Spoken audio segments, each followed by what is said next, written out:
Hello everyone. So I hope आप लोग सभी स्वस्थ होंगे एंड अच्छे होंगे। तो आज की हमारी शिफ्ट होगी 22 सितंबर शिफ्ट 1। तो चलो स्टार्ट करते हैं। तो ये हमारी पहली प्रॉब्लम है। तो प्रॉब्लम गिवन क्या है, देखो, a sum of money becomes 3 times itself in 3 years at compound interest, what is the rate of interest. तो हिंदी में देख सकते हो आप। तो यहाँ पर देखो प्रॉब्लम बोल क्या रही है, 3 साल के अंदर जो मेरा प्रिंसिपल एंड यहाँ पर लिखता हूँ मैं अमाउंट, तो ये पी का 3 टाइम्स हो जाता है, ये होगा 3P। तो ऐसे इनका रेशियो निकालूंगा ना, तो ये रेशियो कितना होगा 1:3, ये मेरा रेशियो होगा। तो इस केस में जो टाइम है मेरा वो कितना है 3 years एंड रेट हमें पता नहीं है, तो ये रेट हमें यहाँ पर फाइंड आउट करनी है। तो अब इसका हम रिवर्स देखें, मतलब हमारे पास रेट गिवन है, प्रिंसिपल अमाउंट गिवन है एंड टाइम गिवन है। अगर हमें अमाउंट फाइंड आउट करना हो ना, तो हम कैसे करते थे, ये जो हमारे पास आर गिवन था ना, इसे हम फ्रैक्शन के अंदर कन्वर्ट करते थे एंड उसके बाद में पी एंड ए का रेशियो हम यहाँ पर फाइंड आउट करते थे। उसके बाद में एंड जो मेरे पास टी होता था ना, जितना टाइम होता था उतनी पावर हम लगा देते थे उन रेशियो में। तो बस इसका उल्टा चलना है हमें। तो यहाँ पर देखो रेशियो कितना गिवन है P:A का, ये 1:3 गिवन है, मतलब इसमें पावर 3 पहले से इंक्लूड है। तो मैं क्या करूँगा, 1 ईयर के लिए इनका रेशियो निकाल लूँगा। तो वो कितना होगा, तो 1 का 1/3 पावर एंड 3 का 1/3 पावर, ये वैल्यू होती है मेरे पास 1 एंड ये वैल्यू जो होती है ना, ये कितनी होती है, ये होती है 1.442। इसे आप याद रख लेना, ठीक है। ये काफ़ी जगह यूज़ होती है क्योंकि आप इसे एलिमिनेट कर सकते हो, इसे एलिमिनेट कर सकते हो, बट इन दोनों के अंदर आपको कन्फ्यूजन हो जाएगा, ठीक है। इसलिए ये वैल्यू ध्यान में रख लेना। तो अब देखो 1 साल के अंदर 1 से लेके 1.442 मेरी अमाउंट हो रही है, तो यहाँ पर इंक्रीमेंट कितने का हुआ, तो हुआ 0.442। तो यहाँ से जो रेट परसेंटेज आएगा ना, वो कितना आएगा 0.442 अपॉन में प्रिंसिपल 1 इंटू में 100, तो ये है 44.2%। तो ऑप्शन ए मेरा यहाँ पर राइट आंसर होगा, option A. Which of the following numbers has a terminating decimal representation. तो यहाँ पर देखो जो मेरे पास नंबर गिवन है ना ऑप्शन के अंदर, उसके अंदर हमें एक ऐसा नंबर फाइंड आउट करना है जिसको अगर मैं डेसिमल फॉर्म के अंदर रिप्रेजेंट करूँ ना, तो उस केस में वो टर्मिनेटिंग डेसिमल रिप्रेजेंटेशन हो, ठीक है। तो यहाँ पर टर्मिनेटिंग का मतलब क्या है कि हमारे पास जैसे नंबर्स होते हैं ना जो रिपीट होते जाते हैं, जैसे एक एग्जांपल दूँ, 0.12345 ये चलता जाएगा चलता जाएगा चलता जाएगा, एंड ही नहीं होगा इसका। तो ये मेरे पास जो नंबर्स होते हैं ना, ये नॉन टर्मिनेटिंग होते हैं, नॉन टर्मिनेटिंग। अगर ये नंबर हुआ 0.123 बस, तो ये मेरे पास टर्मिनेटिंग नंबर है, टर्मिनेटिंग नंबर है। तो हमें ऐसा फ्रैक्शन यहाँ पर फाइंड आउट करना है जिसको मैं अगर डेसिमल के अंदर कन्वर्ट करूँ तो वो टर्मिनेटिंग नंबर हो मेरे पास, ठीक है। तो यहाँ पर एक ट्रिक देखते हैं। तो वो ट्रिक क्या होगी, देखो, मुझे हमेशा अगर किसी नंबर को डेसिमल मतलब टर्मिनेटिंग डेसिमल के अंदर लाना है ना, तो नीचे मेरे पास डिवाइड के अंदर, डिवाइड के अंदर, या फिर ऐसे बोल दूँ डिनोमिनेटर के अंदर, या तो 2 की पावर कुछ हो या फिर 5 की पावर कुछ हो, ठीक है। इन दोनों के अलावा अगर कुछ भी होगा ना, तो उस केस में वो नॉन टर्मिनेटिंग ही होगा, ठीक है। तो यहाँ पर देखो चेक करते हैं। तो 8 को मैं 2 की पावर 3 लिख सकता हूँ, यस। तो इसका मतलब ये सिर्फ 2 की पावर 3 या फिर 5 की पावर y, मतलब कुछ भी उसी में रिप्रेजेंटेशन हो सकता है इस डिनोमिनेटर का। तो इस केस में मेरा आंसर यही होगा। उसके अलावा कुछ भी आएगा ना, कुछ भी, तो वो नंबर नॉन टर्मिनेटिंग होगा, ठीक है। जैसे यहाँ पर देखो 6 है, 6 को मैं 2 × 3 लिख सकता हूँ। अगर ये 3 नहीं होता ना, यहाँ पर सिर्फ 2 होता, तो उस केस में ये टर्मिनेटिंग डेसिमल होता। बट यहाँ पर 3 आ गया तो ये ना आंसर नहीं होगा। यहाँ 7 है तो ये आंसर नहीं होगा, यहाँ 9 है तो ये आंसर नहीं होगा। तो ऑप्शन ए मेरा इस केस में राइट आंसर होगा। बस ये ध्यान रखना, नीचे मेरे पास क्या आना चाहिए, 2 की पावर में कुछ या फिर 5 की पावर में कुछ, दोनों भी आ सकते हैं। Ajay and Vijay start from the same point and walk at 4 kilometre per hour and 5 kilometre per hour respectively in the same direction. What will be the distance between them after 2 hours? Hindi में देख सकते हो। तो यहाँ पर देखो बोल क्या रहा है कि 2 पर्सन है मेरे पास, अजय एंड विजय। तो दोनों की स्पीड मेरे पास यहाँ पर गिवन है। तो हमें बताना है कि 2 घंटे बाद में उनके बीच की डिस्टेंस कितनी होगी, ठीक है। तो इस केस में मेरा रिलेटिव स्पीड वाला कॉन्सेप्ट काम आएगा यहाँ पर। तो दोनों सेम डायरेक्शन के अंदर जा रहे हैं, तो इनकी रिलेटिव स्पीड कितनी होगी, तो सेम में जाएंगे तो माइनस का हो जाएगा। तो 5 - 4 मतलब 1 किलोमीटर पर आवर। अब हमें डिस्टेंस निकालनी है। तो डिस्टेंस कैसे निकालेंगे, तो वो होता है मेरे पास स्पीड इनटू में टाइम। तो स्पीड कितनी है रिलेटिव वाली 1, एंड यहाँ पर टाइम कितना है 2, तो इसका मतलब ये होगा 2 किलोमीटर डिस्टेंस 2 घंटे बाद में इनके बीच में गैप हो जाएगा। तो ऑप्शन सी मेरा यहाँ पर राइट आंसर होगा। A spherical balloon is inflated, causing its radius to grow by 10%. By what percentage does its surface area increases? तो हिंदी में देख सकते हो।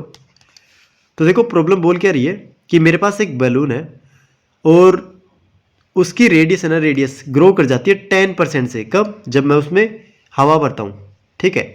तो जो मेरी रेडियस है वो इंक्रीमेंट हो रहा है, तो यहाँ पर मैं लिख सकता हूँ आर ओल्ड एंड यहाँ आर न्यू। तो ये कितना हुआ? तो 10% की फ्रैक्शन कितनी होगी? तो 1/10। तो इसका मतलब पुरानी वाली कितनी थी 10, तो नई वाली कितनी होगी? 1 इंक्रीज होके 11। बट यहाँ पर देखो ये तो रेडियस का इंक्रीमेंट है, अब हमें निकालना क्या है? सरफेस एरिया के अंदर इंक्रीज निकालना है। तो मुझे पता है कि सरफेस एरिया का जो मेरे पास इंक्रीमेंट होगा ना वो रेडियस के स्क्वायर के इक्वल होगा। तो यहाँ से ये कितना आएगा? 100 एंड ये कितना आएगा? 121। तो इंक्रीमेंट कितने का हो रहा है? 21 का। तो बस एरिया इंक्रीमेंट परसेंटेज निकालना है हमें। तो ये वैल्यू कितनी होगी? 21/100 इंटू में 100, तो 21%। तो ऑप्शन सी इस केस में मेरा राइट आंसर होगा 21%। A bucket can hold 6.25 litre of water. How many such buckets are needed to fill a cubic metre tank? Hindi में देख सकते हो। तो यहाँ पर देखो प्रॉब्लम बोल क्या रही है, एक बकेट है मेरी, वो 6.25 लीटर वाटर होल्ड कर सकती है। अब मेरे पास पानी कितना है? पानी है मेरे पास 1 क्यूबिक मीटर, तो 1 मीटर क्यूब है ना, ये मेरे पास पानी है इतना, ठीक है। बस इस प्रॉब्लम में हमें पता क्या होना चाहिए था कि 1 मीटर क्यूब इक्वल्स टू मेरा कितने होते हैं? 1000 लीटर होते हैं। बस ये पता होना चाहिए था। जैसे ये पता होगा ना हमारी प्रॉब्लम सोल्व हो जाएगी। तो नंबर ऑफ बकेट कितने होंगे? तो नंबर ऑफ बकेट होंगे मेरे, टोटल क्वांटिटी 1000 अपॉन में एक बकेट के अंदर कितना पानी आता है? 6.25। तो यहाँ से जैसे ही मैं पॉइंट हटाऊंगा तो 2 जीरो ऊपर आ जाएगी। तो 25 से जा रहा है, 25 का स्क्वायर होता है एंड ये 25 चौक 100, फिर 25 से काटेंगे 25 चौक 100, तो ये आया 160। 160 मतलब ऑप्शन बी मेरा यहाँ पर राइट आंसर होगा। तो चलो प्रॉब्लम नंबर 6 देखते हैं। तो A and be started A business by investing ₹75,000 and 45,000 respectively. मतलब ए मेरा 75,000 इन्वेस्ट करता है एंड बी मेरा 45,000। 3 महीने के बाद में C joined with ₹60,000 at the end of the year. What is C share if the profit, total profit is 40,000। ठीक है, हिंदी में देख सकते हो आप। तो यहाँ पर देखो 3 पर्सन है मेरे पास, ए बी एंड सी। तो स्टार्टिंग में क्या होता है कि ए मेरा 75K रुपये लाता है, ये मेरा 45K, एंड 3 महीने बाद में ये जो मेरा सी है ना ये 60K लाता है। ठीक है, तो ये 3 महीने बाद में ला रहा है सी, तो इसका मतलब ये कितने महीने तक इसका जो अमाउंट है वो इन्वेस्टेड रहेगा? 9 मंथ, क्योंकि 1 साल के बाद में ये टोटल प्रॉफिट बता रहे हैं। तो 1 साल के अंदर मैं 3 महीने यहाँ से सेपरेट कर दूंगा तो 9 बचेगा, एंड इसके 12 एंड इसके कितने होंगे? इसके होंगे, इसके भी 12। तो जो कट रहा है वो काटते हैं। तो के से गया मेरा के, इधर गया मेरा 3 से काटते हैं, तो या फिर 9 से कट जाएगा, चलो 3 से ही काटते हैं। तो 3 तिया 9, इधर 3 चौक 12 एंड 3 चौक 12। अब इसे 15 से काटेंगे तो 15 चौक 60, 15 ती 45 एंड 15 पा 75। तो ये वैल्यू कितनी है देखो। अब देखो 4 से भी जा रहा है, 4 4 4, तो 5 3 एंड 3, इस रेशियो में इनका प्रॉफिट डिवाइड होगा। तो बस यहाँ पर देखो कितना बोला इसने, टोटल प्रॉफिट है मेरा 40,000। तो यहाँ पर टोटल निकालते हैं, तो टोटल कितना होगा? 5 और 3 8 और 3 11, तो 11 यूनिट मेरी 40,000 को रिप्रेजेंट कर रही है। तो यहाँ से एक यूनिट की वैल्यू कितनी होगी? तो 40,000 डिवाइडेड बाई 11, एंड हमें निकालना किसका है? सी का शेयर, तो 3 से मल्टीप्लाई कर देंगे। तो 3 यूनिट की वैल्यू कितनी होगी? तो 40,000 अपॉन में 11 इंटू में 3, तो 12, उसके बाद में कितनी जीरो है? 4 जीरो, तो 4 जीरो डिवाइडेड बाई 11। तो ये वैल्यू आएगी देखो, 11 एकम 11 बचा, फिर मेरा 1, तो यह है 10, फिर 0 आया, फिर 0, 11 9 99। तो 109 वाला कोई आंसर है मेरा? तो 109 मतलब ये वाला, ऑप्शन ए मेरा यहाँ पर राइट आंसर होगा, 10909। 2 numbers are in the ratio 6:5 if the difference between them is 11 find the numbers. Hindi में देख सकते हो। तो यहाँ पर देखो दो नंबर है मेरे पास एंड दोनों का रेशियो गिवन है कितना 6:5। तो 6:5 का रेशियो गिवन है दोनों का एंड इन दोनों के बीच में डिफरेंस कितना है 1। एंड ये जो 1 यूनिट है ना ये किसको रिप्रेजेंट कर रही है 11 को, क्योंकि इसने बोला है डिफरेंस मेरे पास गिवन है 11। तो यहाँ से 6 यूनिट की वैल्यू कितनी होगी 66, इसकी वैल्यू कितनी होगी 55। तो एक नंबर होगा 66, दूसरा कितना होगा 55। तो ऑप्शन ए मेरा यहाँ पर राइट आंसर होगा। A rectangular sheet has an area equals to square plot if the sheet measures 72 meter in length and 50 meter in breadth and the square plot has an area equal to the sheet. Find the perimeter of the square plot। तो हिंदी में देख सकते हो। तो यहाँ पर देखो problem बोल क्या रही है, मेरे पास एक रेक्टेंगुलर शीट है।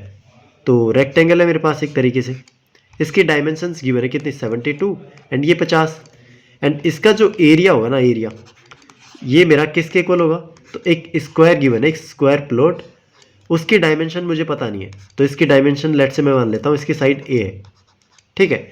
तो इसका एरिया देखो कितना होगा, तो इसका एरिया होगा 72 इंटू 50 एंड इसका एरिया कितना होगा ए स्क्वायर। तो यहाँ से ए की वैल्यू कितनी आएगी 72 इंटू 50। तो अब देखो मैं क्या करूँगा, ये जो 50 है ना इसको दो पार्ट के अंदर डिवाइड कर लेता हूँ, 2 एंड इधर 25। तो ये जो मेरा है 25 ये 12 आएगा 5 के फॉर्म में एंड इस 72 को मैं 2 से मल्टीप्लाई करूँगा तो ये कितना आएगा, ये आएगा मेरा 144। तो 144 12 आएगा तो 12 बचेगा। तो ये वैल्यू कितनी होगी 60। तो मतलब ए की वैल्यू कितनी है 60। तो इसकी साइड कितनी है 60। अब हमें फाइंड आउट क्या करना है, ये जो स्क्वायर प्लॉट है ना इसका पेरीमीटर। तो जो पेरीमीटर होगा वो कितना होगा, वो होगा 4a। तो यहाँ से 4 इंटू 60 तो 240। तो ऑप्शन सी मेरा यहाँ पर राइट आंसर होगा 240। The area of a regular triangle increases by 44%। By what percentage did the side length increases. तो हिंदी में देख सकते हो आप। तो यहाँ पर देखो एक ट्राइंगल है मेरे पास रेगुलर ट्राइंगल, तो उसका एरिया है ना वो 44% से इंक्रीज हो रहा है। तो यहाँ से लिखता हूँ, यहाँ पर मैं ओल्ड लिखता हूँ ओल्ड ट्राइंगल एंड यहाँ पर न्यू ट्राइंगल लिखता हूँ। तो जो एरिया है मेरा वो हो रहा है 44 से इंक्रीज हो रहा है। इसका मतलब 44% को मैं क्या लिख सकता हूँ, इसको लिख सकता हूँ मैं 44/100। तो इसका मतलब इनिशियली मेरे पास 100 थी तो ये वैल्यू कितनी आएगी 44 144, ठीक है नई वाली, क्योंकि इंक्रीमेंटेड है ना इंक्रीज। एंड हमें ये भी पता है जो साइड होती है मेरी वो क्या होती है, या फिर इसको ऐसे बोल दूँ जो एरिया होता है ना वो साइड के स्क्वायर के इक्वल भी होता है। तो ये जो वैल्यू है ना ये वैल्यू मेरी साइड के स्क्वायर की वैल्यू है। तो यहाँ से मैं साइड की वैल्यू निकालूंगा तो ये वैल्यू कितनी होगी 10 एंड ये वैल्यू कितनी होगी 12। तो इसका मतलब साइड मेरी यहाँ से 5 एंड 6, 5 से 6 हो रही है, मतलब एक का इंक्रीमेंट हो रहा है। तो बस यही परसेंटेज निकालना है हमें। तो ये कितना होगा, तो साइड इंक्रीमेंट का परसेंटेज कितना होगा 1/5 इंटू में 100, मतलब 20%। तो ऑप्शन ए मेरा यहाँ पर राइट आंसर होगा 20%। The difference between 20% of A number and 10% of the same number is 120। तो हमें वो नंबर बताना है, वो नंबर क्या होगा। तो हिंदी में देख सकते हो। तो यहाँ से देखो सेम नंबर है मेरे पास, उसका ही 20% निकाला मैंने और उसका ही मैंने 10% निकाला। तो ऐसे बोल सकता हूँ कि जो इनके बीच में 10% का गैप आ रहा है ना इस 20% एंड 10% में, तो ये जो 10% की वैल्यू है ना ये कितनी गिवन है 120। तो यहाँ से 100% की वैल्यू निकालनी है। तो 100% की वैल्यू कितनी होगी, बस 10 से मल्टीप्लाई करना है, तो मतलब 1200। Option C. A man buys a set of 3 identical watches at a total cost of ₹4500। He sells them at ₹1800, 1700 and 1600 respectively. What is the overall profit or percentage. तो हिंदी में देख सकते हो। तो यहाँ से देखो 3 आइडेंटिकल वॉचेज है मेरे पास, तो इन सभी का प्राइस कितना है 4500, मतलब पर प्राइस कितना होगा, तो पर प्राइस होगा मेरा 1500 रुपये। तो तीनों का प्राइस 1500 होगा।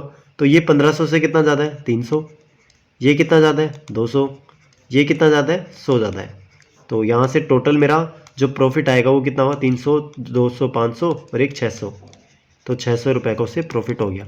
तो ऑप्शन सी इस केस में राइट आंसर होगा 600 रुपये profit. 35 men can do a piece of work in 8 days find the time required by 16 man to do 4 times the work. तो हिंदी में देख सकते हो। तो यहाँ पर देखो 35 आदमी अगर काम करें ना तो उस काम को 8 दिन के अंदर ख़त्म कर देंगे। तो ये बोल रहे हैं कि उस काम का 4 गुना ये 16 आदमी कितने दिन के अंदर कंप्लीट करेंगे, तो वो हमें निकालना है। तो यहाँ से मैं टोटल वर्क निकाल लेता हूँ सबसे पहले। तो टोटल वर्क कितना होगा, 35 मैन है, तो एक मैन की एफिशिएंसी मैं m मानता हूँ, तो इंटू में कितने दिन तक काम करते हैं, 8। अब देखो इसका 4 गुना मतलब 4 TW, तो ये वैल्यू होगी 4 इंटू 35 इंटू में m इंटू में 8। इसको 16 मैन काम करते हैं मतलब 16 इंटू m। एंड कितने दिन तक करते हैं तो वो हमें पता नहीं है, तो उसको मान लेते हैं लेट से d। तो d की वैल्यू मेरे को यहाँ से फाइंड आउट करनी है। तो m से m गया, 8 दूनी 16 एंड ये 2 दूनी 4। तो d की वैल्यू कितनी है, 70 डेज। तो 70 डेज मतलब ऑप्शन ए मेरा यहाँ पर राइट आंसर होगा। Dhaval and Dheeraj together can do a piece of work in 12 days. Dhaval alone can do it in 20 days. In how many days can Dheeraj alone do it. तो हिंदी में देख सकते हो। तो यहाँ पर देखो दो मेरे पास पर्सन है यहाँ पर, धवल एंड धीरज। अगर दोनों काम करें ना तो 12 दिन के अंदर काम कंप्लीट हो जाता है हमारा।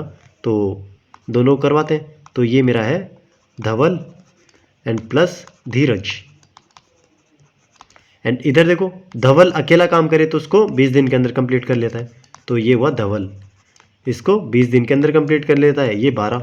तो यहाँ से मैं टोटल वर्क निकाल लेता हूँ यूनिट्स के अंदर। तो ये वैल्यू कितनी होगी देखो, तो एलसीएम लेंगे तो ये हुआ मेरा 60, 12 पंजू 60 एंड इधर कितना हुआ 20 या 60। तो ये 3 इफिशियंसी आ गई किसकी, धवल की। तो यहाँ से धवल की अगर 3 इफिशियंसी आ गई तो 5 में कितना बचा, 2। तो ये जो धीरज होगा ना इसकी इफिशियंसी कितनी आएगी, 2। अब हमें बताना क्या है कि जो धीरज है ना ये कितने दिन के अंदर इसे कर लेगा। तो टोटल वर्क कितना है मेरा 60 एंड एक जो धीरज है उसकी एफिशिएंसी कितनी है 2। तो 2 से डिवाइड कर देंगे तो ये मेरे पास नंबर ऑफ डेज आ जाएंगे यहाँ पर, तो 30 डेज। तो ऑप्शन ए मेरा यहाँ पर राइट आंसर होगा 30 डेज।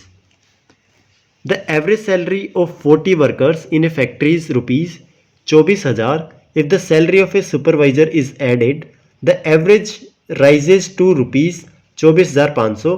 तो हमें यहाँ पर सुपरवाइजर की सैलरी यहाँ पर फाइंड आउट करनी है। हिंदी में देख सकते हो।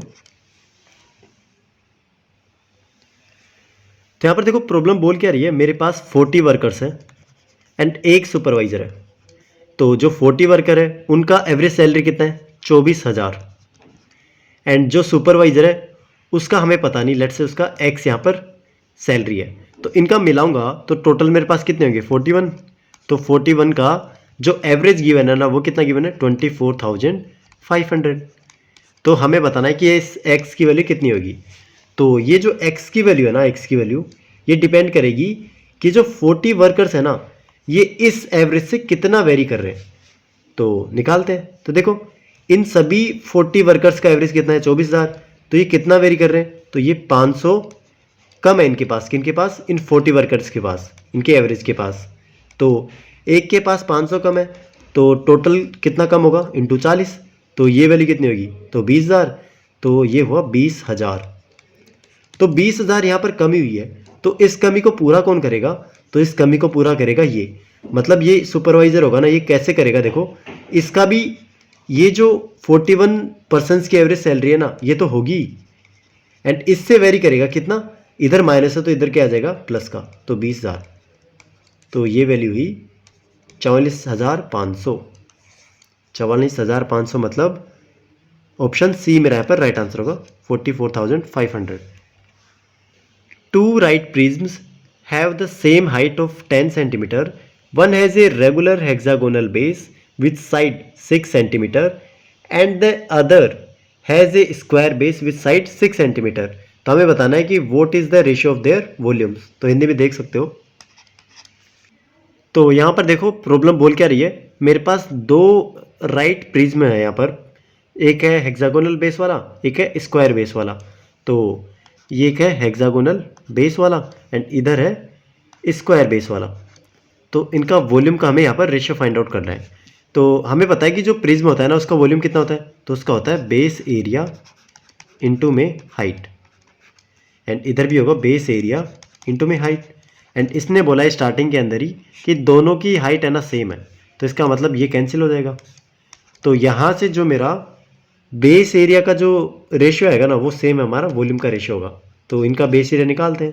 तो ये जो मेरे पास हेक्सागोनल बेस है ना, इसका फॉर्मूला कितना होता है एरिया का, तो इसका होता है 3√3 डिवाइडेड बाई 2a²।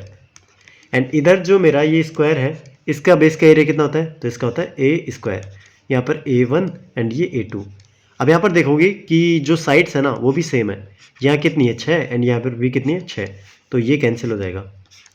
तो ये वैल्यू बचेगी 3√3 एंड इधर आया मेरा 2। तो ये रेशियो होगा दोनों के वॉल्यूम का। तो देखो ऑप्शन मेरा आएगा ऑप्शन बी। अब यहाँ पर आप देखोगे कि जो ऑप्शन सी है ना वो भी मेरा सेम सिमिलर है इसके, तो दो आंसर पॉसिबल है इसके, बट हम लगा के कौन सा आएंगे, ऑप्शन बी। क्यों? क्योंकि ये सिंप्लीफाइड फॉर्म के अंदर है, क्योंकि रेशियो के अंदर हम कभी भी फ्रैक्शन वैल्यू नहीं लेते, ठीक है। तो वैसे आंसर तो ये भी हो सकता है, अगर ये नहीं होता ना बी, तो उस केस में हम ऑप्शन सी यहाँ पर चूज़ करते, बट हमारे पास बी है तो हम इसके थ्रू जाएंगे, ठीक है। ऑप्शन बी मेरा यहाँ पर राइट आंसर होगा। A 45 liter mixture of kerosene and diesel contains kerosene and diesel in the ratio 4:5. How much diesel must be added to make the ratio 4:6? Hindi में देख सकते हो आप। तो यहाँ पर देखो बोल क्या रहा है कि मेरे पास इनिशियली जो कैरोसिन एंड डीजल का रेशियो है ना वो कितना है 4:5। तो कैरोसिन एंड डीजल का रेशियो गिवन है 4:5, तो ये इनिशियली है। एंड फाइनली इसने क्या किया कि डीजल कुछ मिला है, तो लेट से मैंने डीजल ऐड कर दिया, तो ये जो रेशियो बन गया ना ये कितना बना, तो ये बना 4:6। तो आप यहाँ पर देखोगे ये जो कैरोसिन है ना इसमें तो कोई चेंज ही नहीं कर रहे हम, तो ये जो कैरोसिन की पहले 4 क्वांटिटी थी अभी भी 4 ही क्वांटिटी रहेगी, ठीक है। तो यहाँ से मैं क्या करता हूँ, इस 4 की वैल्यू यहाँ से निकाल लेता हूँ। तो अब देखो ये जो ऊपर वाली जो इनिशियली मेरे पास क्वांटिटी थी वो कितनी थी 45 लीटर, तो यहाँ से देखो इनका टोटल आएगा मेरे पास 9 एंड ये 9 यूनिट रिप्रेजेंट करेगी 45 को, तो एक यूनिट की वैल्यू कितनी होगी 5। तो इसका मतलब पहले भी 20 लीटर था एंड अभी भी क्या है 20 लीटर है, कौन सा, ये कैरोसिन वाला। तो जैसे मेरे पास एक क्वांटिटी की वैल्यू होगी कितनी 5, तो यहाँ से मैं देखूंगा 5 से यहाँ पर 6 में हो रहा है, मतलब कितना इंक्रीमेंट हो रहा है, तो इससे एक यूनिट की वैल्यू यहाँ पर इंक्रीमेंट हो रही है एंड एक यूनिट की वैल्यू हमें पता है कितनी है 5, तो 5 लीटर हम यहाँ पर ऐड कर रहे हैं। तो ऑप्शन बी मेरा यहाँ पर राइट आंसर होगा 5 litre. If sine A equals to 5/13 A lies in second quadrant then find the value of sine A into sec A. तो यहाँ पर देखो बोल क्या रहा है कि साइन ए की वैल्यू गिवन है 5/13 एंड इस केस में हमें फाइंड आउट क्या करना है, साइन ए इंटू में सेक ए। तो साइन ए एंड जो सेक ए मेरा उसको मैं क्या लिख सकता हूँ 1/में कोस ए, तो यह है 1/में कोस ए। तो ये वैल्यू क्या बची, ये होगी मेरी tan ए। अब हमें पता है कि ये जो tan ए होता है ना ये नेगेटिव होता है इन सेकंड क्वाड्रेंट, ठीक है। तो मतलब इसकी वैल्यू क्या आएगी, नेगेटिव आएगी। अगर हमें डायरेक्ट आंसर लगाना है ना तो देखो ये पॉजिटिव है, ये नहीं होगा, ये नहीं होगा, ये नहीं होगा, तो ऑप्शन बी इस केस में मेरा राइट आंसर होगा। अब ये देख लेते हैं आएगा कैसे। तो हमें पता है कि साइन ए होता है ना वो क्या होता है, अगर मैं इसको ए मानूँ तो ये होगा परपेंडिकुलर अपॉन में हाइपोटेनस और ये होगा बेस। तो इसकी वैल्यू है 5, इसकी वैल्यू है 13 एंड यहाँ से हमें पता है 5, 12, 13 ये हमारे पास ट्रिपलेट होता है, तो ये वैल्यू कितनी आएगी, तो 12। तो जो tan होगा tan वो कितना होगा tan ए, तो ये होगा 5/12 परपेंडिकुलर अपॉन में बेस एंड ये सेकंड क्वाड्रेंट के अंदर लाई कर रहा है, इसका मतलब ये नेगेटिव होगा। तो ऑप्शन बी मेरा यहाँ पर राइट आंसर होगा। What is the length of the segment joining 1, 2 and 4, 6। तो यहाँ पर हमें लेंथ बतानी है सेगमेंट की, तो इसका हमारे पास फॉर्मूला होता है, लेट से मेरे पास 2 point x1, y1 and x2, y2। तो यहाँ से जो डिस्टेंस होगी ना इनके बीच की तो वो होगी y2 माइनस का y1 का होल स्क्वायर प्लस में x2 माइनस का x1 का होल स्क्वायर। तो पुट करते हैं इसे, तो ये वैल्यू कितनी होगी, देखो 6 माइनस का 2, 6 माइनस का 2 का होल स्क्वायर प्लस में 4 माइनस का 1, 4 माइनस का 1 का होल स्क्वायर। तो ये वैल्यू हुई 16 एंड ये वैल्यू हुई 9, इसका अंडर रूट, तो ये आएगा 25 मतलब 5। तो 5 मतलब ऑप्शन ए मेरा यहाँ पर राइट आंसर होगा। In a triangle ABC, side BC is extended to a point D. The exterior angle at C is 105 degree. The interior angles of A and B are in the ratio 2:5. What is the measure of the largest interior angle of the triangle. तो हिंदी में देख सकते हो आप। तो यहाँ पर देखो प्रॉब्लम बोल क्या रही है, मेरे पास एक ट्राइंगल गिवन है, तो ट्राइंगल फॉर्म करते हैं। तो ये ट्राइंगल बनाते हैं ए बी एंड सी। यहाँ से मैंने क्या किया, बी सी को एक्सटेंड किया, बी सी को एक्सटेंड करते हैं डी तक। एंड ये जो एंगल गिवन है ना, एक्सटीरियर एंगल सी वाला, ये 105 डिग्री है। एंड यहाँ पर बोला गया है कि ए एंड बी का जो एंगल है वो रेशियो है 2:5। तो ये जो रेशियो है ना, ये जो रेशियो ये मेरे पास गिवन है 2:5। तो मैं क्या मानता हूँ इसे 2x एंड इसे 5x, इन दोनों को ऐसे मान लेता हूँ। तो ये वैल्यू कितनी होगी 2x, ये वैल्यू होगी 5x। अब हमें पता है कि जो एक्सटीरियर एंगल होता है ना, ये अपोजिट इंटीरियर एंगल्स के सम के इक्वल होता है। इसका मतलब 105 डिग्री किसके इक्वल होगा, 2x प्लस में 5x। तो ये वैल्यू होगी 7x इक्वल टू 105। x की वैल्यू होगी 15। तो x की वैल्यू मेरे पास 15 आ गई। इसने पूछा क्या है, देखो what is the measure of the largest interior angle of the triangle. तो हमें लार्जेस्ट एंगल इसमें निकालना पड़ेगा। तो ये 15 है, तो एक होगा एंगल मेरा 15 दूनी 30, एक होगा 15 पर 75। तो दो एंगल्स तो मेरे पास ये आ गए। तो तीसरा वाला देखो, तीसरा वाला ये जो एंगल होगा ना, ये कितना होगा, तो ये 180 में से 105 गया, कितना बचा मेरा, तो 180 में 5 गया 75। इसका मतलब जो लार्जेस्ट एंगल होंगे ना, ये 75 होगा। तो ऑप्शन बी मेरा यहाँ पर right answer. Consider two triangles, triangle ABC and triangle DEF. It is stated that these two triangles are congruent to each other, which is denoted as triangle ABC is congruent to triangle DEF. इसका मतलब जो angle A है ना मेरा, angle D के equal होगा, B मेरा E के एंड C मेरा F के।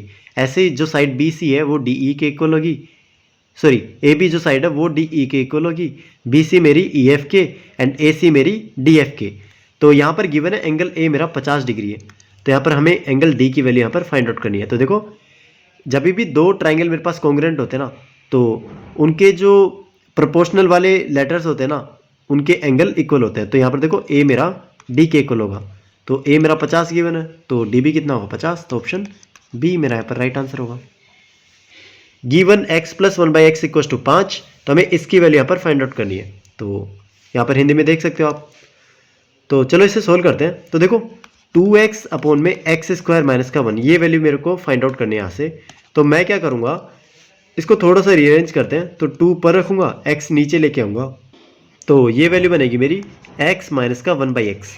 तो बस अब हमें इसकी वैल्यू यहाँ से फाइंड आउट करनी है। तो कभी भी x प्लस 1/x की वैल्यू मेरे पास a गिवन हो ना, और हमें x माइनस 1/x की वैल्यू फाइंड आउट करनी है, तो इसकी वैल्यू कितनी होगी, तो इसकी वैल्यू होगी अंडर रूट के अंदर a स्क्वायर, इसका स्क्वायर करो, उसके बाद में माइनस का 4, तो ये वैल्यू होगी। तो बस यहाँ से हमें पता है x प्लस 1/x की वैल्यू कितनी है 5। तो 5 का स्क्वायर करूँगा तो 2 अपॉन में 5 का स्क्वायर 25, इसमें से 4 माइनस किया उसका अंडर रूट, मतलब रूट 21। तो रूट 21 नीचे आएगा, तो ये वैल्यू आएगी मेरी। तो ये वैल्यू देखो कहाँ है, तो यहाँ पर देखो अब इसे रेशनलाइज भी कर लेते हैं, क्योंकि आंसर में हमारा रेशनलाइज्ड फॉर्म के अंदर है। तो √21 अपॉन में √21, ये वैल्यू होगी 2√21 अपॉन में 21। तो ऑप्शन ए मेरा यहाँ पर राइट आंसर होगा, 2√21 अपॉन में 21।